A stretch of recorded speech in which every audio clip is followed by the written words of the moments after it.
And to culture wars. I wonder if it's finally over. Are we finally going to see an end to athletes bending the knee to Black Lives Matter?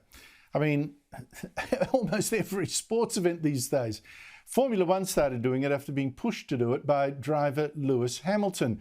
But now the Formula One boss says, well, it's no longer going to start each race with that ceremony. He wants practical action, not just this symbolism. Joining me is Rowan Dean, editor of Spectator Australia and host of Outsiders on Sky News every Sunday at 9 a.m. Rowan Dean, was this call by Formula One the right one?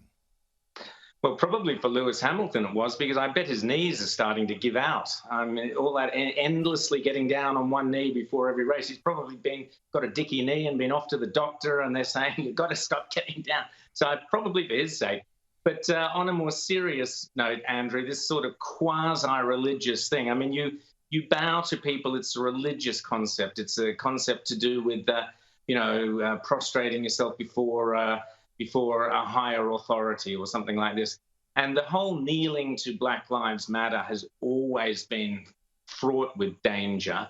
And we are increasingly seeing Black Lives Matter themselves come under scrutiny for their financial misdemeanors, particularly regarding one certain individual who seems to have squirreled away an awful lot of money from Black Lives Matter donations. So Black Lives Matter itself is not the great virtuous organization it was supposed to be.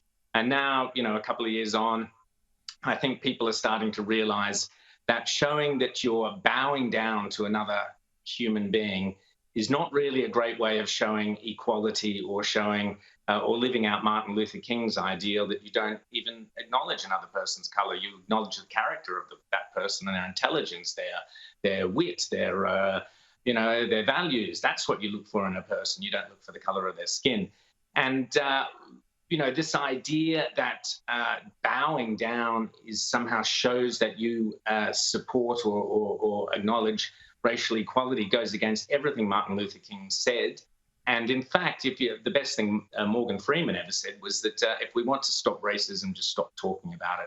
And I think that's the lesson that Black Lives Matter has to learn. Yeah, but it's interesting. I mean, if they're done as a one-off, right? And I'm sure, a lot of people aren't bowing the knee to Black Lives Matter. For them, it's just, I'm fighting racism. But once you institutionalise such a thing, you ritualise it, you make almost a religion of it, and compulsory, by the way. South African team, you might recall, with de Kock, they made him do it, even though he didn't want to. The thing is, how do you call it off without sort of suggesting that, A, racism is no longer a problem, or we've got another fashion that we want to fight, or maybe they're now racist? I don't know. How do you actually stop it without creating another message that you don't necessarily want to send?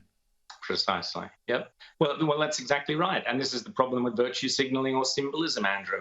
If you take these symbolisms as meaning this is what I stand for, Formula One have said, well, we're going to do practical measures to combat racism. That's great, terrific. Go and do practical measures. Get some kids into the sport or whatever it is you're doing. But these virtue signaling, tokenistic measures always achieve nothing. And thank goodness people are starting to realize that.